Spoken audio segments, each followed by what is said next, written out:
ना इधर ना उधर, सीधे मुद्दे पर नजर। और क्या है आज की खबर, आप देखना शुरू कर चुके हैं न्यूज़ 18 आपके पुनीत के साथ, और मेरे साथ मेरे सहयोगी आनंद भी आज चर्चा के लिए मौजूद रहने वाले हैं। लेकिन हम आज बात कर रहे हैं डोनाल्ड ट्रंप की और उनके उठाए गए कदमों की, क्योंकि ट्रंप ने 20 जनवरी 2025 को जब अमेरिका के राष्ट्रपति पद की कमान संभाली, उसके बाद से दुनिया में इतनी उथल पुथल हो रही है कि पूछिए मत।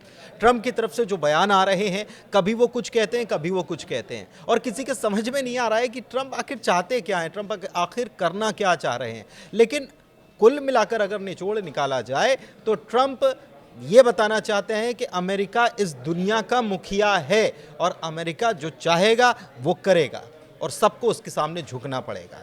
चाहे वो फ्रांस की बात हो, चाहे वो जर्मनी की बात हो, चाहे वो यूक्रेन की बात हो, रूस की बात हो, चीन की बात हो, साउथ अफ्रीका की बात हो, भारत की बात हो।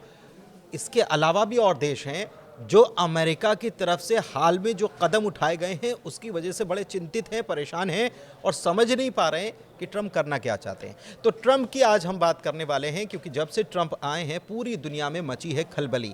क्यों मची है खलबली, आनंद से समझते हैं, मेरे सहयोगी मौजूद हैं। आनंद, ट्रंप आए और खलबली मचा रहे हैं और बार बार मचा रहे हैं। बिल्कुल, आप कह रहे हैं ना कि ट्रंप क्या करना चाहते हैं। ट्रंप दुनिया जीतना चाहते हैं। मैं इसलिए बोल रहा हूँ क्योंकि ट्रंप जब से आए हैं खलबली तो मचाई है, दूसरा वो पाला बदल दिए हैं। पाला कैसा बदल दिए हैं, पहले ब्रिटेन और फ्रांस रहते थे अमेरिका के साथ में, लेकिन अब ट्रंप नए रणनीति के साथ आए हुए हैं। इस बार वो क्या कर रहे हैं, इस बार चीन और रूस को एक साथ कर रहे हैं। चीन और रूस को कारण है चीन, इसका, लेकिन रूस का तो मैंने अभी तो हम लगातार खबर दिखा रहे थे कि रूस के साथ तो कर गलभैया भी कर रहे हैं और यूक्रेन के साथ अब उन्होंने पाला ही बदल लिया है। जहां यूक्रेन को मदद पहुंचाते थे अब मानने से सबसे बड़ी बात कि यूएन में उन्होंने कह दिया कि रूस ने हमला ही नहीं किया। तो ये हमला नहीं किया, इसका मतलब क्या ये मान लिया जाए कि रूस ने हमला नहीं किया, यानी कि ये रूस का ही एक क्षेत्र है, ये मान लिया उन्होंने? देखिए, और रूस तो पहले से कहता भी आ रहा है कि ये मैं युद्ध नहीं लड़ रहा हूँ, ये तो आर्मी ऑपरेशन चल रहा है यूक्रेन में, है ना। और रह गई बात ट्रंप की ना, तो ट्रंप क्या चाहते हैं, ट्रंप अब एकदम यूरोपीय जो देश हैं उसको एकदम दरकिनार कर दिए हैं। नाटो से वो मतलब नहीं रखना चाहते हैं। लेकिन आपने इसमें चीन भी जोड़ दिया। बिल्कुल, देखिए चीन और ट्रंप जब आए थे, मुझे याद है इसके पहले ट्रंप का जो पहला कार्यकाल था, सबसे ज्यादा तलखी या चीन के साथ व्यापारिक जो तलखी थी वो सबसे ज्यादा ट्रंप के टाइम हुई है। अब चीन में क्या करना चाह रहे हैं? चीन का ये मैं इसलिए बोल रहा हूँ क्योंकि पुतिन के जो है वो बहुत करीबी हैं इस समय, शी जिनपिंग। हाँ, अब क्या है कि ट्रंप जो है पुतिन को साध रहे हैं। जब से आए हुए हैं, यूक्रेन का तो ऐसे ही साथ छोड़ दिया है। अभी यूएन में जो वोटिंग हुआ है वो रूस के सपोर्ट में कर दिया है अमेरिका ने, ठीक है। उसके बाद से पहले तो ऐसा लगता था कि चीन को कमज़ोर करने के लिए ट्रंप ऐसा कर रहे हैं क्योंकि वो व्यापारी आदमी है, लेकिन सच में वो व्यापारी आदमी है, इसीलिए वो चीन को भी अब मित्र बनाना चाहते हैं। कारण क्या है? लेकिन मैं मुझे याद है अभी हाल में उन्होंने चीन के ऊपर भारी टैरिफ लगाया। बिल्कुल, देखिए टैरिफ, हमको व्यापारिक घाटा हो रहा है तो टैरिफ भी लगाएंगे। ये तो वही वाली बात होगी ना, जैसे कि ईरान से डील करने के लिए ईरान पर बहुत सारे प्रतिबंध लगे हुए हैं और धमकाया भी जा रहा है अमेरिका की तरफ से कि भाई अगर डील नहीं हुई तो और प्रतिबंध लगेंगे, है ना। तो ये चीन का कारण इसलिए आ गया है सामने क्योंकि जो ट्रंप हैं साउथ कोरिया में उन्होंने 30,000 उनकी अमेरिकी सैनिक तैनात हैं। साउथ कोरिया में अमेरिका के 30,000 सैनिक तैनात हैं। बिल्कुल, अमेरिका की तरफ से मदद अमेरिका की तरफ से टेंशन बनी रहती। हाँ, लेकिन अब क्या कर रहे हैं कि वहाँ से भी वो हाथ खींच रहे हैं। पहले तो वो यूक्रेन से हाथ खींचे, अब आ रहे हैं वो साउथ कोरिया में। उन्होंने बोला कि भाई अमेरिका के 30,000 सैनिक वहाँ पर तैनात है, $1 मिलियन पैसा खर्चा हो रहा है। तो अब ये पैसा जो है, ये जो खर्चा हो रहा है, अब ये देगा कौन? South Korea. हाँ, अब इसमें उत्तर कोरिया के लिए खुशखबरी हो गई। क्यों? उत्तर कोरिया कौन है? पुतिन का दोस्त है। किम जोंग उनसे मुलाकात भी उनकी हुई थी, पुतिन की हुई थी। और बहुत पहले ये बीच में तो खूब खबरें उड़ी भी कि यूक्रेन के खिलाफ जो जंग चल रही है उसमें पुतिन का सहयोग करने के लिए किम जोंग उन की सेना, हाँ, ये बहुत पहले आई भी थी कि ऐसा, और वीडियो भी वायरल हुआ था कि अब उत्तर कोरिया के यहाँ तैयारी कर रहे हैं, लड़ने पहुंच बहुत सारी चीजें उस तरीके के उस समय खबर आई थी। तो अब पुतिन क्या है, ट्रंप क्या है कि एक तीर से कई निशाने साध चुके हैं।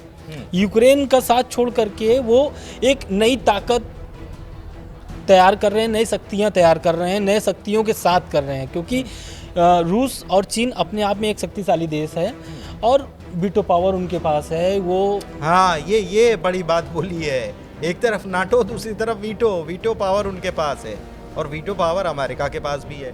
तो ये कुल मिलाकर शक्ति संतुलन और ताकतवर जो हैं आपस में, मुझे लग रहा है कि ताकतवर, आपके पास भी ताकत है, मेरे पास भी हम आपस में लड़ें क्यों? बिल्कुल। जिनके पास ताकत नहीं है उनके ऊपर हम मिलकर राज करें ट्रम्प आने और सब अपने अपने हिस्सा ले लें। बिल्कुल। देखिए, ट्रम्प आने से पहले ही बोले थे कि युद्ध खत्म करना है। अब युद्ध खत्म करने के लिए वो इस तरीके के जो रणनीति बनाए थे वो अब धीरे धीरे सामने आ रहा है, और ऐसे सामने आ रहा है कि पूरी दुनिया में खलबली मची हुई है, चाहे फिर वो मिडिल ईस्ट हो, यूरोप हो, या फिर अपना एशिया हो, एशिया में भी सब जगह वो एक तीर से कई निशाना साध चुके हैं, और उनकी रणनीति अब धीरे धीरे साफ हो रही है। अब देखिए, जो रणनीति बनाए हैं, ये जो नया समीकरण बन रहा है, ट्रम्प जो बनाए हैं नए समीकरण, उसमें चीन आ जाएगा, रूस आ जाएगा, आपका साउथ कोरिया आ जाएगा। तो उत्तर कोरिया के आने से, दक्षिण कोरिया के आने से एक अलग मजबूती होगी। क्यों? क्योंकि देखिए, ट्रम्प जब जा रहे थे, मतलब सत्ता से जब हार गए थे चुनाव 2016 में, 2016 में तो वो आए थे, जो 2000 इसके पहले जो चुनाव हुए थे उस 20 में, तो वो जो चुनाव उस समय हारे थे, तो उस समय उनकी ट्रम्प से और किम जोंग उन की भी मुलाकात हुई थी, क्योंकि ट्रम्प, अमेरिका और किम जोंग उन की दोनों की बहुत ही मतलब चल रही थी लड़ाई झगड़े की, भाई अब तो कुछ भी हो जाए, कभी भी हाँ, वो मिसाइलें, और अमेरिका साहब बोल रहा था, उन्होंने अपनी पावर भी दिखानी, मिसाइल पावर दिखानी शुरू कर दी थी कि हमारे पास इतनी ये है वो है। तो अब अमेरिका उस पर भी नकेल कसने के लिए अपनी पूरी तैयारी कर ली थी, लेकिन जब जो बाइडेन की सरकार आई तो धीरे धीरे मामला सुस्त हो गया। हालांकि जो बाइडेन भी बहुत सारी कार्रवाई किए हैं, ऐसा नहीं है, लेकिन अब जो है ट्रम्प पिछले जो पहले जो ट्रम्प आते हैं तो आक्रामक मोड में ही रहते पहले हैं, जैसे ट्रम्प थे, अब वैसा नहीं है, अब एकदम नए तरीके से आ रहे हैं और नए रूप दिखा रहे हैं लोगों को। तो ये जो नए समीकरण बना है, इससे क्या होगा कि अब दक्षिण कोरिया में आप देख रहे हैं कि 30,000 सैनिक वहाँ पर है। अब भाई अगर खर्चा नहीं उठा पाएगा तो जाहिर सी बात है सैनिक वापस आएंगे।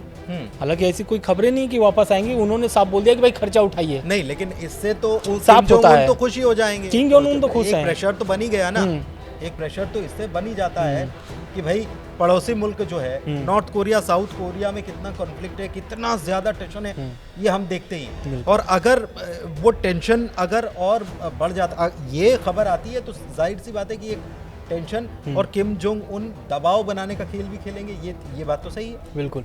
अब देखिए, इसमें एक और एंगल आता है, एक और विषय भी उड़ जाता है। क्यों? क्योंकि जो नाटो बनाया गया था, संगठन बनाया गया था, किसके खिलाफ बनाया गया था? सोवियत संघ के खिलाफ बनाया गया, है ना। बनाने वाला मुखिया कौन था? अमेरिका था। बिल्कुल सही है ना। अब अमेरिका ही नाटो से खफा है और जो भी काम कर रहा है, ट्रम्प तो कह रहे हैं कि मुझे बाहर कर दो। हाँ, लेकिन अब वही जो जिसके खिलाफ उन्होंने बनाया था नाटो, अब उन्हीं के साथ चले गए हैं ट्रम्प, है ना। तो अब इसको लेकर के यूरोप अलग से खलबली मची हुई है। यूरोप के, फ्रांस के राष्ट्रपति जा कर के बैठक कर रहे हैं, सभी देशों को जुट किए हैं, यूरोप के जितने भी, इटली थे, बहुत सारे उसमें नेता शामिल हुए, प्रमुख शामिल हुए। और उसके बाद जाकर के फिर फ्रांस के जो राष्ट्रपति हैं मैक्रोन, वो जाकर के ट्रम्प से भी मुलाकात करते हैं, है ना। तो ट्रम्प देखिए सब जगह एक तरीके से पूरे निशाना साधे हुए सभी जगह पर। एक चीज़ ये है, अगर इसका साथ जो ट्रम्प करना चाह रहे हैं कि हम पैसा नहीं देंगे, यूक्रेन को पैसा हम देंगे नहीं, USAID जो है वो बंद कर दी गई, कई राष्ट्रों को बंद कर दी गई, बांग्लादेश भी उससे परेशान है, तमाम देश उससे परेशान है। उधर वो कह रहे हैं कि हमारी सेना जो तैनात है उसको भी हम वापस बुलाएंगे। कुल मिलाकर अब अमेरिका खर्चा नहीं करना चाहता कि हम जितना दुनिया के लिए खर्चा करते हैं हम पैसा नहीं देने वाले। बिल्कुल, ट्रम्प ने मना कर दिया। ट्रम्प ने मना कर दिया। अब एक जो अभी नई खबर आई है आज, मतलब ताज़ा खबर इसको बोल सकते हैं, कि पुतिन भी एकदम नहीं चुक रहे हैं ट्रम्प को साथ देने में।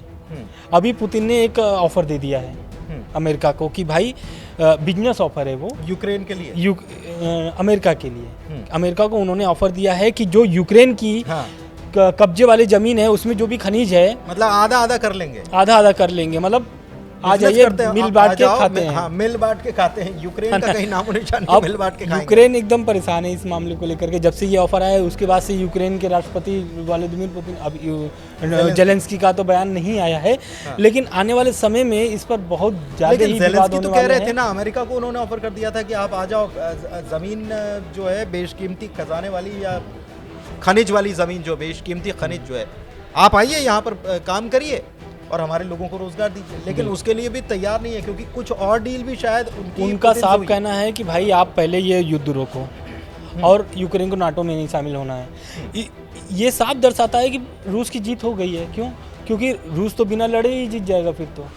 3 साल से लड़ रहा है, लेकिन अब तो बिना लड़े ही जीत जाएगा। क्योंकि मतलब ज़ेलेंस्की, देखिए रूस तो ये कह ही रहा है कि आधा आधा कर लेते हैं, मिल बांट कर खाएंगे। ज़ेलेंस्की कह रहे हैं कि आप आ जाओ, बिजनेस कर लो, लेकिन साथ में ये भी कह रहे हैं कि नाटो में मुझे शामिल करवा दो, और नाटो में शामिल करने के लिए ट्रम्प तैयार नहीं है, क्योंकि वो रूस ये कह रहा है कि इनको नाटो में शामिल नहीं करना। तो डील तो ज़्यादा मन मुताबिक जो है वो रूस के मन मुताबिक ज़्यादा अच्छी है, ज़्यादा फायदेमंद है। असल में नाटो में अगर यूक्रेन शामिल हो जाता तो कॉन्फ्लिक्ट और बढ़ेंगे। युद्ध इसीलिए तो स्टार्ट हुआ था ना कि भाई नाटो में शामिल करना है, और अमेरिका ही उसका आया हुआ था, अमेरिका ही सहयोग दे रहा था जो बाइडेन के प्रशासन में। तो युद्ध तो इसीलिए स्टार्ट हुआ था कि भाई लड़ेंगे और जीतेंगे और नाटो में शामिल करा करेंगे किसको? यूक्रेन को, है ना। लेकिन अब जो साथ दे रहा था वही बोल रहा है कि अब आप यूक्रेन नाटो में नहीं शामिल होगा। एक बात और ज़ेलेंस्की ने कह दी है, वो नाटो की जिद पे तो अड़े थे, लेकिन साथ में अब वो बोल रहे हैं कि कोई नहीं, यूरोपियन यूनियन में ही करवा लो। हाँ, तो यही तो अब अमेरिका चाहता है ना। अमेरिका, पहली बात तो ट्रम्प ने बहुत सारा बयान ज़ेलेंस्की के खिलाफ दे दिया है कि भाई ये तो तनाशाह है, कॉमेडियन है, हाँ, तनाशाह है, कॉमेडियन है, सारा कुछ है, सारा कुछ बोल दिए हैं। इससे स्पष्ट हो गया है कि अब अमेरिका पीछे नहीं हटने वाला है, और रूस भी भाप चुका है। इसलिए वो हर दिन कुछ ना कुछ अब ऑफर कर रहा है अमेरिका को, है ना। अब देखिए क्या है कि चीन को भी लॉलीपॉप दे दिया गया है, मतलब एक तरीके से इनडायरेक्टली दे दिया गया है अमेरिका को। वो टैरिफ लगाकर एक प्रेशर प्रेशर क्रिएट करने के बाद फिर कि भाई अब आओ, पहले घाव देते थे, फिर उसके बाद कहते अब आओ मलहम देते हैं। वो वाली बात हो गई। पहले घाव देते थे, अब फिर उसके बाद घाव दिया और उसके बाद मरहम भी देंगे, वहां भी देंगे। तो यही सब चीज जो अब क्या है कि अब चीन देखिए विस्तारवादी नीति का उसका सोच विचार है, अमेरिका भी विस्तारवादी है, रूस भी विस्तारवादी है। चीन को साधने से क्या भारत के ऊपर असर पड़ेगा? क्योंकि देखिए सबसे बड़ी पूरी, अगर ग्लोबली देखा जाए तो सबसे बड़ा मार्केट जो है सभी के लिए वो भारत है, और भारत मार्केट इसलिए भी बड़ा है क्योंकि चीन को भी यहाँ बिजनेस करना है, अमेरिका सबसे बड़ी आबादी है, अमेरिका को भी बिजनेस करना है, तेल रूस से भी लेना है, रूस के ऊपर प्रतिबंध लगे हुए हैं, ईरान को भी तेल यहाँ पर बेचना है। तो भारत की बड़ी आबादी जो है, भारत की ताकत भी है, लेकिन क्या उसको कमज़ोर करने की भी कोशिश हो रही है? बिल्कुल, देखिए अभी तो 4 कंपनियों पर, तेल ऑयल कंपनियों पर भारतीय बैन लगा दिया अमेरिका, क्योंकि ईरान के साथ, है ना, ईरान के साथ बिजनेस कर रहे थे। तो ट्रम्प को पता है कि किसकी नस किसके पास है ना। तो भारत भी अपनी रणनीति पूरा तैयार करके रखा हुआ है। ऐसा नहीं है कि भारत को चीन के माध्यम से दबाया जाएगा। क्यों? क्योंकि रूस भी अपना दोस्त है। अभी वोटिंग हुई थी यूएन में, तो भारत ने कोई भी वोटिंग से इनकार कर दिया, वोटिंग नहीं किया एक तरीके से किसी के पक्ष में, किसी के पक्ष में, अमेरिका के प्रस्ताव का भी समर्थन नहीं किया। तो ये जानते हैं कि जानता है चीन की भारत और रूस की कैसे संबंध है ना। तो ये चीज़ देखते हुए चीन जो भी कदम उठाएगा, क्योंकि अभी देखिए मामला सब जो भी था, जो भी चीन और भारत से विवाद थे, अब धीरे धीरे सुधर रहे हैं। लेकिन हर चीज़ में अमेरिका हस्तक्षेप नहीं कर सकता। अमेरिका ने बैन लगाया जब यूक्रेन और रशिया के बीच में युद्ध शुरू हुआ, रूस के ऊपर बैन लगाने का काम किया, लेकिन फिर भी हमने उससे तेल खरीदा। अमेरिका से भी संबंध, और अभी फाइटर जेट। सबसे बड़ी बात यह है कि डोनाल्ड ट्रंप कई बार ऐसे दावे कर जाते हैं आनंद, जो ज़मीन पर होते ही नहीं है। जैसे भारत के साथ व्यापारिक जो घाटे की बात करी, तो ट्रंप ने भरी मीटिंग में उन्होंने बड़ी बड़ी बातें, बड़ा डेटा पेश कर दिया, जबकि असल में वो ज़मीन पर स्थिति है ही। इसके अलावा मुझे याद आ रहा है इमानुएल मैक्रों, कल जब सोमवार को जब मीटिंग होती है, तो डोनाल्ड ट्रंप कह रहे हैं कि हमने इतना पैसा हमने यूक्रेन को मदद के लिए दिया है। तो मैक्रों ने तो सबसे बड़ी बात कि टोक दिया हाथों हाथ कि नहीं आप ये गलत बोल रहे हो। तो ट्रंप जब बात करते हैं पत्रकारों से, तो कई बार वो ऐसे दावे कर जाते हैं जो होता नहीं है। जैसे सऊदी अरब के लिए बोल दिया था कि मीटिंग में यूक्रेन आएगा, लेकिन यूक्रेन ने कहा कि हमको तो बुलाया ही नहीं गया। तो ऐसी बातें मतलब ये बाद में पता चलती है कि बोला तो ये गया था लेकिन हुआ नहीं। ट्रंप वही तो, अभी देखिए ट्रंप क्या है कि कभी भी बात को पलट सकते हैं। क्यों? क्योंकि भाई उनको बिजनेस करना है कुल मिला करके, है ना। दुनिया, इसीलिए तो मैं पहला लाइन इसीलिए तो बोला कि भाई उनको दुनिया जीतना है। घाव भी देंगे मरहब भी लगा। हाँ, तो वही उनका काम ही है। अब सऊदी अरब में जो बैठक हुई थी रूस और अमेरिका की, यूक्रेन चिल्लाता रह गया, कोई भी उस पर विचार ही नहीं किया और साफ बोल दिया गया कि भाई जो भी फैसला होगा अमेरिका और रूस का ही होगा और उसको मानना पड़ेगा। इसमें ब्रिटेन और फ्रांस को कहाँ देखते हैं? क्योंकि ब्रिटेन बहुत सहयोगी है अमेरिका का, बिल्कुल साथ में खड़ा रहने वाला है, लेकिन ब्रिटेन ये कह रहा है कि अगर सेना शांति के लिए तैनात करनी पड़ी तो हम यूक्रेन में तैनात कर देंगे। बिल्कुल, देखिए ये ब्रिटेन क्या मैक्रो बैठक बुला लेते हैं, वो भी अगले उसी दिन जब सऊदी अरब में मीटिंग हो रही है होती है अमेरिका और रशिया की, तो मैक्रो बैठक बुला लेते हैं। उधर यूरोपियन देश जो हैं वो पहुंच जाते हैं। कल की खबर है कि एक तरफ वोटिंग चल रही थी यूएन में, यूरोपियन देश के प्रमुख जो हैं वो पहुंच जाते हैं कीव, जिसमें कनाडा भी है और तमाम देश हैं। तो ये क्या चल रहा है? मतलब क्या ये यूरोपियन यूनियन अब फंस गया है या झुक जाएगा या यूक्रेन का साथ है? देखिए यूरोपीय यूनियन तो अभी यूक्रेन के साथ में ही है। क्यों? इसलिए क्योंकि अभी भी यूरोप के जितने भी देश हैं ना, सब अभी भी यूक्रेन के ही पक्ष में बात कर रहे हैं और ये बोल रहे हैं कि अमेरिका अपने मन का नहीं कर सकता है और अमेरिका किसी को सुनने के लिए तैयार ही नहीं है। तभी तो फ्रांस के राष्ट्रपति ने बैठक बुलाई कि भाई आइए, नहीं तो यूक्रेन के साथ जो हो रहा है वो तो बहुत बुरा होने वाला है और आने वाली जो तस्वीर है वो बहुत दर्दनाक और बहुत भयानक हो सकता है। ऐसा इसलिए मैं बोल रहा हूँ क्योंकि जब ट्रंप ऐसा बात बोल रहे हैं, तो जब अब मान लीजिए शांति प्रस्ताव रखा गया है, ठीक है, और कुछ भी ऐसा डील हो जाता है रूस और अमेरिका के बीच, तो अमेरिका जैसे अब चाइना को और रूस को साथ सकता है, तो ऐसा नहीं है कि यूरोप के देशों को नहीं साथ सकता है। अभी और यूरोप उसके साथ ही है। मुझे लग रहा है कि अभी नब्ज दबाने का वक्त नहीं आया है। ट्रंप को ये पता है कि इनकी नब्ज कब दबानी है, अभी नब्ज दबाने का वक्त नहीं आया। एक चीज और, मिडिल ईस्ट की बात की जाए तो वहां पर ईरान के ऊपर प्रतिबंध भी लगाते हैं और एक मेमोरेंडम पर ट्रंप साइन भी करते हैं, और उसी का हमने देखा कि उसका असर जो है वो भारत की तेल कंपनियों पर भी पड़ा कि बिजनेस कर रहे हो तो हम उसके ऊपर प्रतिबंध का मतलब ये नहीं कि वो बिजनेस नहीं कर सकते, बिजनेस करेंगे, लेकिन जो बाकी देश हैं अमेरिका और उसके सहयोगी बाकी जो देश हैं वो उनके साथ प्रतिबंध लगा देंगे, वो उनके साथ बिजनेस नहीं करेंगे, उसके ऊपर बहुत सारे रेस्ट्रिक्शन हो जाते हैं, तो वहां पर बिजनेस करने में दिक्कत आती है। लेकिन अमेरिका इजराइल के साथ भी आनंद खड़ा हुआ है और इजराइल ईरान के ऊपर हमेशा से नज़र रखता है कि इसके ऊपर कब हमला करना है, कैसे करना है, इसको ख़त्म करना है, सत्ता परिवर्तन वहाँ करवाना है। तो इजराइल ये चाहता है कि हमला करे, लेकिन अमेरिका हमला नहीं करने दे रहा है। देखिए यही तो अमेरिका क्या चाहता है कि अमेरिका का जो डील है ना, कि भाई आप डील कर लो कि न्यूक्लियर बम आप नहीं बनाओगे, परमाणु बम नहीं बनाओगे, ठीक है। दूसरा, आप तेल नहीं बेचोगे, तो भाई उसके पास तेल ही तो है, वो तेल नहीं बेचेगा तो क्या करेगा? तो वो तो कह रहे हैं ना कि आप तेल बेचते हो तो हिजबुल्लाह को मदद करते हो, आप तेल बेचते हो तो यमन के हूतियों को मदद करते हो, आप तेल बेचते हो तो हमास को मदद करते हो। तो ये पूरा जो है ना, पूरा इजराइल के ही सपोर्ट में है। इसीलिए तो उन्होंने, ट्रंप ने गाजा की बात छेड़ करके पूरे मिडिल ईस्ट के जो भी मुस्लिम कंट्रीज जो हैं उन सबको उसमें फंसा कर रख दिया। अभी एक नए गाजा का उन्होंने वो भी दिया है, क्या बोलते हैं, मॉडल दिया है कि नया गाजा कैसा होगा अगर गाजा अमेरिका के पास आ जाता है। क्या बता रहे हैं? तो उन्होंने उसमें बताया है कि नए गाजा जो होगा वो बहुत ही एडवांस होगा, जैसे कि वो कोई कल्पना नहीं कर सकता है कि क्या। दरअसल वहाँ पे 20 लाख लोग हैं, 20 लाख लोग हैं, और ट्रंप का कहना है कि जो लोग भी वहाँ पर है ना उनको दूसरे जगह शिफ्ट किया जाएगा और नए गाजा, मतलब गाजा को नए तरीके से डेवलप किया जाएगा। तो अब ये नए गाजा डेवलप होगा तो क्या खाली अमेरिका करेगा? सवाल यहाँ पे उठता है। क्यों? क्योंकि भाई अमेरिका इजराइल का दोस्त है और इजराइल का गाजा पे हमेशा नज़र रहता है। इजराइल ने तो कहाँ तक बता दिया कि बोले लेबनान भी हमारा है, ईरान तक बता दिया कि बोले ये तो हमारा ही इलाका था 5000 साल पहले, हम यहाँ पर पूरा हमारा शासन हुआ करता था। तो ये सत्तावादी सोच या ये साम्राज्य फैलाने वाली सोच जो है इजराइल की अभी भी बनी हुई है और उसको सपोर्ट कर रहा है अमेरिका, या फिर अमेरिका खुल के अभी भी सपोर्ट कर रहा है इजराइल का, क्योंकि लेकिन हमला नहीं करने दे रहा, वो चाह रहा है कि डील हो जाए। अब आने के पहले ही तो पहले सीज फायर करा दिए थे ट्रंप ने, और वो सीज फायर अभी भी लागू है। भले उल्लंघन बीच बीच में ये लोग करते रहते हैं, ऐसा दावा हमास की तरफ से भी होता है और इजराइल की तरफ से भी होता है, लेकिन अब जो ट्रंप है ना, अब ये जो सीज फायर के ही बीच में, क्योंकि अभी देखिए पूरा उलझे हुए हैं रूस यूक्रेन को लेकर के, और रूस यूक्रेन ही एक ऐसा मुद्दा है उनके लिए जो पूरे देश को वो मतलब पूरी दुनिया को वो साथ सकते हैं।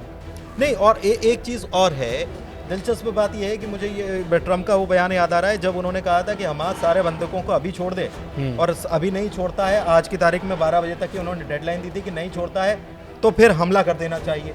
लेकिन उन्हीं के प्रतिनिधि जो इस पूरे कॉन्फ्लिक्ट को संभालने के लिए बैठे हुए हैं, विटकॉफ कह रहे हैं कि अभी तो वो फर्स्ट फेज़ की जो डील हुई है उसके बाद सेकंड फेज़ की तरफ हम आगे बढ़ेंगे, उम्मीद जताते हैं। तो ये अमेरिका एक तरफ कहता है कि हमला कर दो, दूसरी तरफ कहता है कि नहीं बातचीत करो, अभी शांति रखो, अभी हमला नहीं करना है, शांति करो। कुल मिलाकर बिजनेस का खेल है, कुल मिलाकर के बिजनेस का खेल है। और जो भी वो समीकरण बनाए हुए हैं, अमेरिका खर्चा नहीं करेगा। अब तो पहली बात कि जहाँ जहाँ वो खर्चा करता था वो सब पे रोक लगा दिया है, चाहे फिर वो आपका दक्षिण कोरिया हो, उत्तर कोरिया हो, या फिर आपका यूक्रेन हो, या फिर जो इजराइल को सपोर्ट किया जा रहा था। हालांकि इजराइल को लेकर के ऐसा कुछ आया नहीं है बयान, लेकिन कहीं ना कहीं उस पर भी नकेल कस सकते हैं ट्रम्प। इजराइल जो चाह रहा है वैसा पूरा तो ट्रम्प होने भी नहीं दे रहे हैं, नहीं होने दे रहे हैं, क्योंकि देखिए लगाम कस के रखे हुए हैं इजराइल, पूरा लगाम कस के रखे हुए हैं। और उनको पता है कि जब रूस चीन हमारे साथ आ जाएगा ना, और क्या बोलते हैं, रूस चीन आ जाएगा, एशिया के अगर दो देश आ जाते हैं तो कहीं ना कहीं दुनिया पर एक अलग छवि बनेगी ट्रम्प की, अलग तस्वीर बनेगी। तो इजराइल हमास वाला जो युद्ध है ना वो अपने आप खत्म हो जाएगा। इसलिए मैं बोल रहा हूँ, क्योंकि जो 3 साल से युद्ध चल रहे हैं, रूस यूक्रेन युद्ध जो चल रहा है, उसको अगर वो ख़त्म कराते हैं और इधर ये रोके हुए हैं, तो कहीं ना कहीं इजराइल भी ये समझता है इजराइल का कम नुकसान नहीं हुआ है। इजराइल के लोग मारे गए हैं, लाखों लोग मारे गए हैं, और यही तो अमेरिका बोल रहा है कि भाई लाखों लोगों की मौत अब नहीं होनी चाहिए, इसलिए ही सीज फायर किया गया है। लेकिन अब बयान आता है किसका, नेतन्याहू का। नेतन्याहू कहते हैं कि हम लड़ने के लिए तैयार हैं, मतलब मेरी सेना तैयार है और गाजा में अब वो लेकिन तैयार है तो मदद तो चाहिए ना। वो नेतन्याहू चाहते हैं कि वो हमला कर दे ईरान के ऊपर। ईरान कोई थोड़ी बहुत दूरी नहीं है, 2300 किलोमीटर की दूरी है, और इतनी दूरी तक मार करने के लिए हथियार चाहिए, लंबी दूरी की मिसाइलें चाहिए, ड्रोन चाहिए, तमाम टेक्नोलॉजी चाहिए। और ये कौन देगा? ये देगा अमेरिका। लेकिन अमेरिका कह रहा है कि ऐसे नहीं, शांति से हम डील को करते हैं। सबसे बड़ी बात यह है कि भारत के लिए रेसिप्रोकल टैक्स की बात ट्रम्प कह चुके हैं।